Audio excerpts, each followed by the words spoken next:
¿Cómo se produce el aprendizaje artístico? En los capítulos anteriores se han identificado y discutido las funciones del arte en la educación y se ha descrito la evolución de los principales temas en la historia de la educación del arte. Entre las ideas que han aparecido en estos capítulos, las dos siguientes me parecen de especial interés. Para comprender qué hace el arte en la experiencia humana se requiere un análisis del propio arte. Para comprender por qué pensamos y enseñamos arte en la educación del modo como lo hacemos, se requiere la comprensión de esta área en su contexto histórico, social y educativo.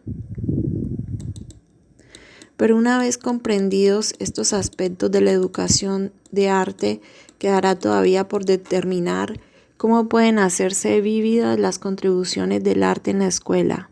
Después de todo, la principal misión de los educadores de arte no es simplemente comprender algo, sino facilitar el desarrollo artístico de seres humanos. Por lo tanto, el profesor se enfrenta al problema de cómo realizar mejor esta función. ¿Cómo se aprende a crear, experimentar y comprender el arte? ¿Qué tiene que hacer el profesor en la clase? ¿Cómo puede planificarse de forma eficaz un currículum de arte? Este capítulo identificará y discutirá de qué modo se produce el aprendizaje artístico.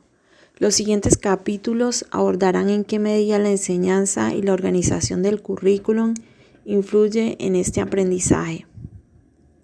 Asumimos aquí que si logramos obtener algún conocimiento sobre el modo de aprender en el terreno del arte, seremos capaces de conseguir dicho aprendizaje a través de la enseñanza. Se ha señalado al principio que el aprendizaje artístico no es un aprendizaje en una sola dirección. El aprendizaje artístico aborda el desarrollo de las capacidades necesarias para crear formas artísticas, el desarrollo de capacidades para la percepción estética y la capacidad de comprender el arte como fenómeno cultural. De ahí que la comprensión del aprendizaje artístico requiera que atendamos a cómo se aprende a crear formas visuales que tienen naturaleza estética y expresiva, a cómo se aprende a ver formas visuales en el arte y en la naturaleza, y a cómo se produce la comprensión del arte. A estos tres aspectos del aprendizaje artístico se le pueden denominar aspectos productivo, crítico y cultural. Como he indicado en los capítulos anteriores, a lo largo de los años ha ido apareciendo diferentes creencias al respecto de la función del arte en la educación y al respecto de las responsabilidades del profesor en dicha función. Una de las creencias ampliamente aceptadas hace 50 años tendía a concebir al niño como un organismo desdoblado cuyo talento artístico llega a materializarse mediante una enseñanza comprensiva y no obstructiva. Se consideraba que el niño se desarrollaba básicamente de dentro hacia afuera. Si el aprendizaje artístico hubiese sido de hecho una consecuencia automática de la madurez, la función del profesor de arte habría resultado relativamente sencilla. Su única labor habría sido la de ofrecer materiales artísticos e incentivar al niño observando su desarrollo. Sin embargo, el desarrollo artístico es producto de complejas formas de aprendizaje que se llevan a cabo en cada uno de los tres dominios citados anteriormente. Incluso profesores de arte bien preparados olvidan a menudo la cantidad de esfuerzo, práctica y estudio que han necesitado para lograr adquirir las habilidades que poseen en el campo del arte. Por lo tanto, partiré de la premisa de que el aprendizaje de arte no es una consecuencia automática de la madurez y que, además, se puede facilitar a través de la enseñanza. La cuestión que queda ahora por determinar es cómo se produce el aprendizaje de arte. Por razones de conveniencia, empezaremos por analizar los aspectos críticos y productivos de dicho aprendizaje. Una de las concepciones más útiles en el ámbito del aprendizaje de arte la han desarrollado los psicólogos de la Gestalt, en especial Rudolf Arnhem. La teoría del desarrollo perceptivo de la Gestalt afirma que las personas maduran aumentando su capacidad de discriminar entre las cualidades constitutivas de su entorno. Según esta teoría, un adulto puede percibir cualidades y relaciones entre cualidades que son mucho más complejas y sutiles que las que puede percibir la mayoría de los niños. Los psicólogos de la Gestalt denominan diferenciación perceptiva a este proceso que consiste en percibir, comparar y contrastar cualidades. Un ejemplo de este proceso puede observarse en la capacidad que tienen los expertos o entendidos a la hora de distinguir entre aspectos extremadamente sutiles del mundo. En el área gustativa, el área del gusto, podemos hallar a gourmets del vino que son capaces de detectar características muy sutiles del vino, características que la mayoría de nosotros se nos escapan. Su experiencia con el vino, su capacidad de entender a su aroma y color, así como a su sabor, se manifiestan en el desarrollo de un paladar muy refinado. En las artes visuales, los críticos y los artistas han desarrollado también capacidades muy refinadas de percepción. Los críticos de arte pueden identificar cuadros realizados por el mismo artista y distinguir cuándo se creó la obra, incluso entre periodos de tiempos muy cortos. La gran experiencia que tienen observando formas visuales ha hecho que aumenten sus capacidades perceptivas. Gracias a su trabajo han alcanzado una alta diferenciación perceptiva. Los niños también desarrollan su capacidad de percibir cualidades. No podrían ver a menos que se les enseñase que un campo de césped, por ejemplo, no es simplemente verde, sino que contiene una amplia variedad de tonos de verde, además de otros colores. No podrían darse cuenta de que una forma concreta, por ejemplo un edificio, es ligeramente más ancha que alta. En definitiva, su capacidad de percibir relaciones se desarrolla a medida que aprenden, y esta capacidad se ve afectada por el tipo de experiencia que tienen. Se ha observado que los niños procedentes de minorías con bajos ingresos, y especialmente los hijos de pobres que viven en guetos, en aquellas zonas que gozan de escuelas, no desarrollan ciertos tipos de capacidades perceptivas en la medida en que lo hacen los niños de padres más acaudalados. La experiencia que tienen o que no tienen en sus casas o vecindarios tienden a impedir que se desarrolle su capacidad de distinguir aspectos sutiles de ciertas partes de su entorno. El hecho de que la medición de su capacidad perceptiva sea normalmente más baja que la de los niños de clase media les incapacita a menudo para tareas escolares que requieren capacidades perceptivas superiores a los que ellos poseen. Debe señalarse que la diferenciación perceptiva, así como la diferenciación cognitiva en general, se desarrolla progresivamente haciéndose más compleja y refinada a medida que una persona aumenta su experiencia en un área. Un hábil ebanista, por ejemplo, puede percibir aspectos de la fabricación de muebles que la mayoría de nosotros no podemos ver. Un experto en ciencias políticas es capaz de pensar en ramificaciones de decisiones políticas de las que la mayoría de nosotros somos inconscientes. En efecto, una de las razones por las que las personas profanas reciben respuestas interminables a problemas que plantean a expertos se debe precisamente a que las personas profanas tienden a simplificar demasiado la cuestión, mientras que los expertos reconocen la complejidad de la respuesta. La persona profana concibe a menudo de forma dicotómica las respuestas a preguntas y las soluciones a problemas.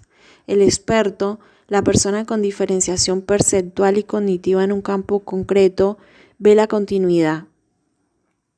En cada una de las modalidades sensoriales, la auditiva, sinestética, la visual, la olfativa y la gustativa, los individuos pueden diferenciarse perceptivamente de forma progresiva. En la educación de arte nos interesa sobre todo el desarrollo de la modalidad sensorial visual. La capacidad de ver cualidades visuales en el entorno no tiene un solo desarrollo lineal que parte de las cualidades menos diferenciadas hasta alcanzar las más altamente diferenciadas. El mundo visual es sumamente complejo y a medida que maduramos, aprendemos a reducir el mundo visual a ciertos símbolos visuales generales y discursivos para dichas cualidades. Por ejemplo, si observamos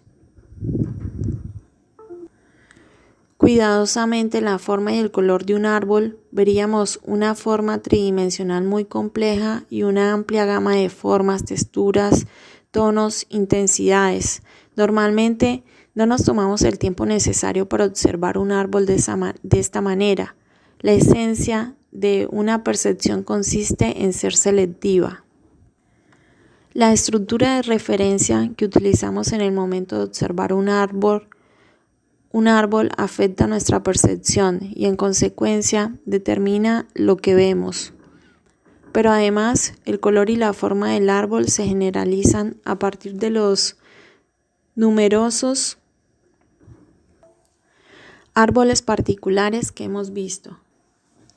De hecho, esta generalización visual o concepto visual tiende a inferir mediante una percepción más cualitativa y analítica de las particularidades de cada árbol concreto.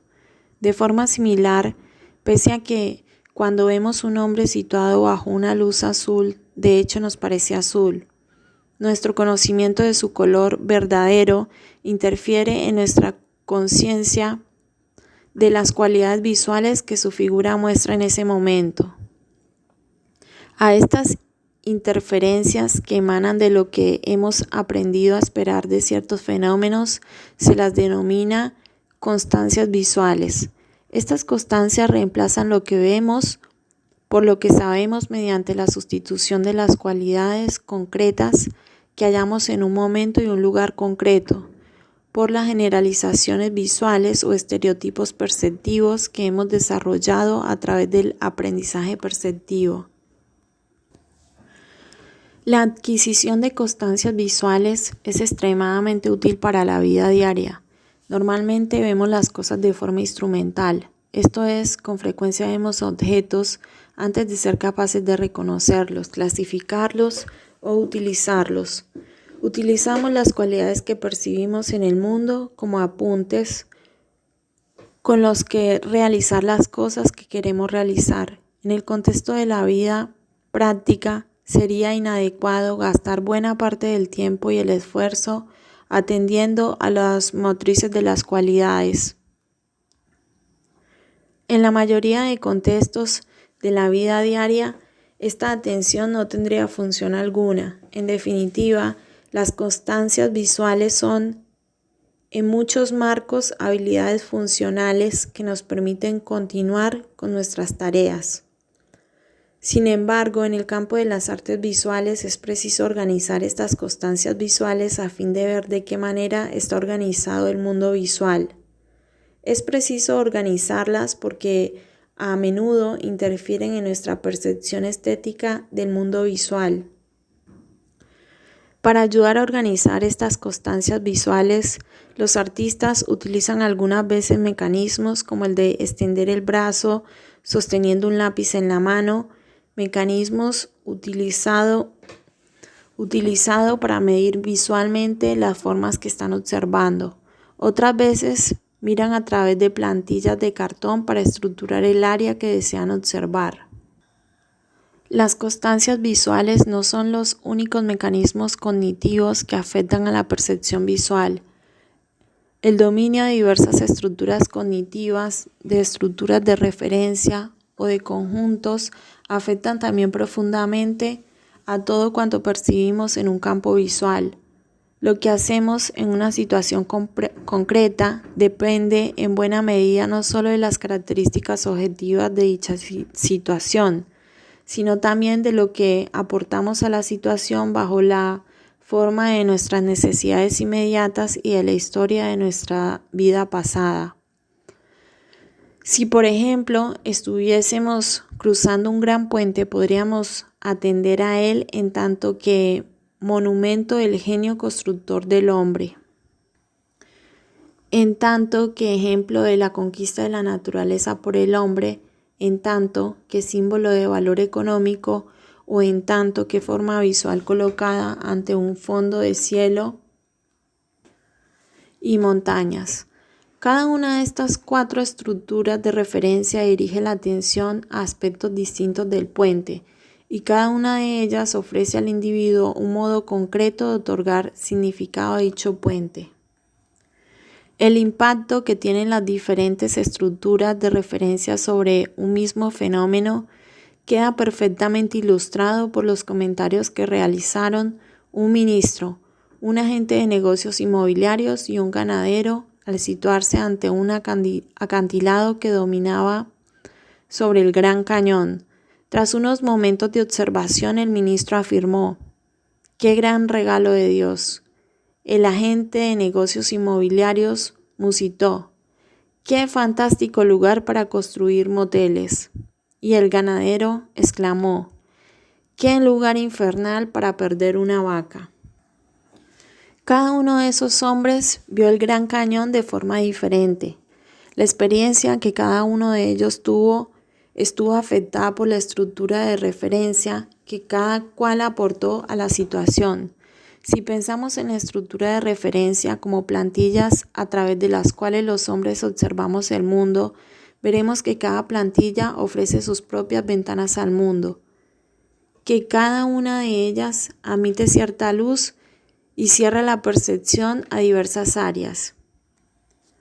La estructura de referencia estética es una de las plantillas que las personas pueden aprender a utilizar cuando se relacionan con el mundo.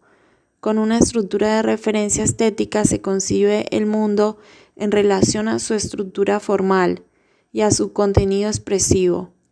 A lo primero que se atiende en la concepción de una forma no es a su valor económico, su historia o su composición química, sino a sus cualidades visuales y sus relaciones. Phil Pennis y otros filósofos y psicólogos de la educación han afirmado que el proceso de escolarización debe consistir en intentar que los niños aprendan a utilizar las diversas estructuras de referencia que los hombres han desarrollado en su intento por comprender, experimentar y controlar la naturaleza. Estas estructuras de referencia se desarrollan más intensamente en las disciplinas del pensamiento y el sentimiento humanos conocidas como artes y ciencias.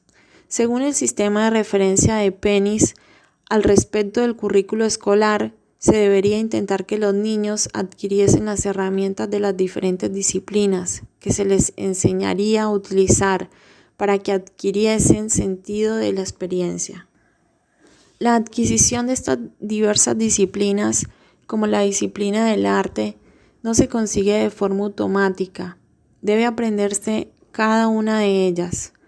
Como en todas las disciplinas, existe una dimensión técnica que está formada por el lenguaje que constituye la disciplina, por los términos o formas concretas que utiliza y por el modo como funciona en su tarea concreta, esto es, por su método de funcionamiento. En las artes visuales los niños desarrollan expectativas para la forma visual, a menudo a partir de las ilustraciones de los libros con los cuales aprenden a leer y del tipo de arte que encuentran en su casa y en su comunidad. Estas formas de arte influyen en la manera como el niño concibe el arte. Así, se convierten en su estructura de referencia para el arte. Si, por ejemplo, un niño nunca ha visto arte abstracto o no figurativo, si su concepción del arte se limita a formas que imitan la naturaleza, le resultará difícil en principio poder apreciar el arte abstracto o no figurativo. Lo que él supone que debe ser el arte tiende a impedir la percepción de objetos que para él no pertenecen a la categoría arte. En definitiva, lo que un niño aprende se debe en parte a lo que tiene la posibilidad de experimentar. Estas experiencias contribuyen al desarrollo de estructuras de referencia que a su vez crean expectativas que admiten o rechazan ciertos aspectos del entorno. Parte del problema al cual se enfrentan los profesores de arte es conseguir que el niño amplíe su estructura de referencia, de modo que su concepto del arte se amplíe también más allá del concepto, a menudo limitado, que está vigente en muchos hogares y comunidades. Otra característica del desarrollo perceptivo es el hecho de que en un momento dado los niños pequeños se centran a menudo en un solo aspecto del mundo visual y con frecuencia no se dan cuenta de la relación que dicha forma concreta o conjunto de formas tienen con un campo visual más amplio.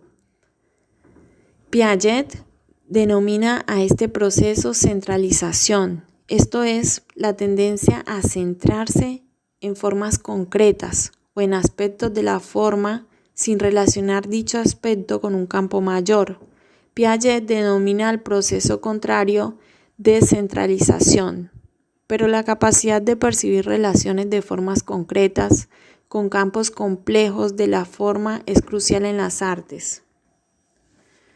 El artista debe ser extremadamente consciente de que el cambio en una parte de la pintura o de la escultura, por ejemplo, afecta a las demás partes.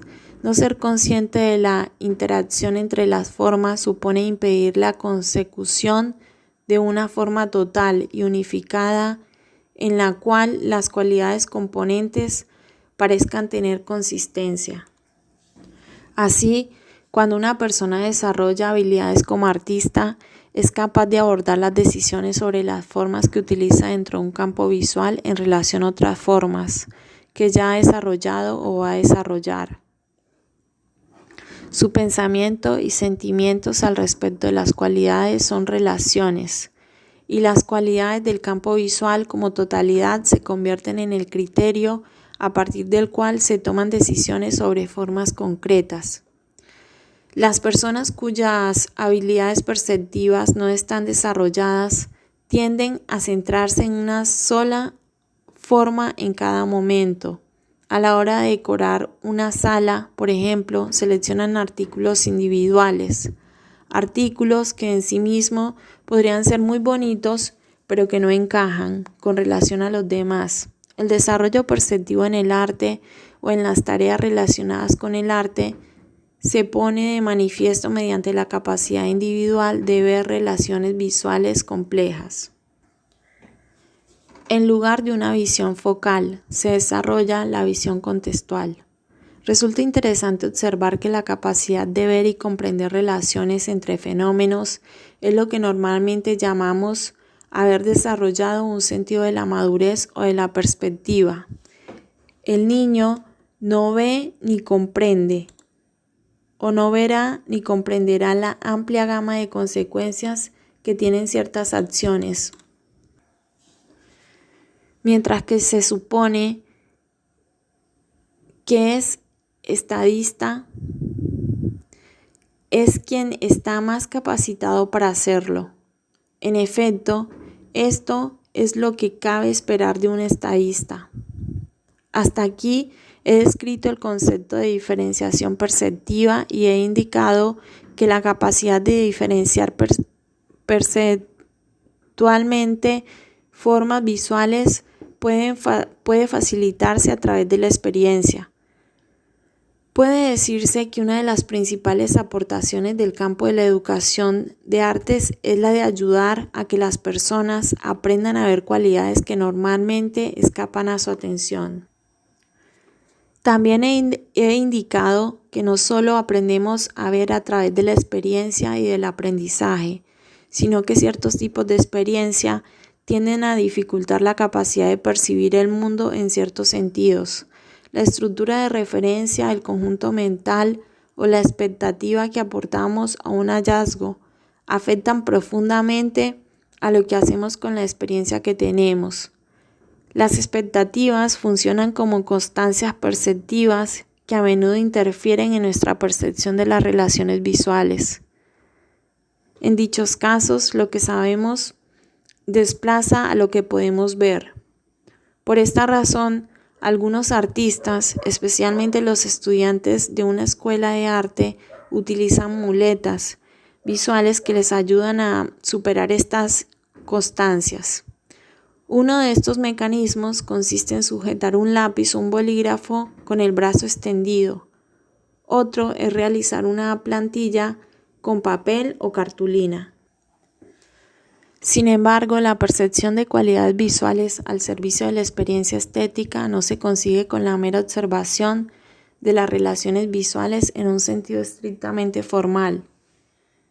También debe atenderse al carácter expresivo de la forma visual.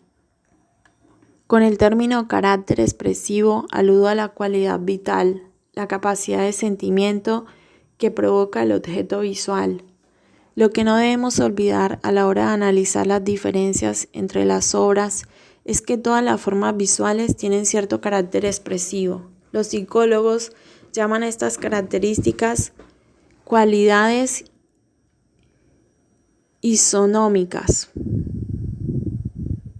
Debemos prestar atención a todo lo que percibimos de un objeto o evento en cuanto al tipo de sentimiento que provoca. El impacto de una imagen no consiste simplemente en su capacidad de atraer la atención, ni el hecho de que sus relaciones cualitativas puedan resultar vagamente agradables. El impacto y la importancia de una imagen está en el tipo de sentimiento que genere en quienes se enfrentan a ella.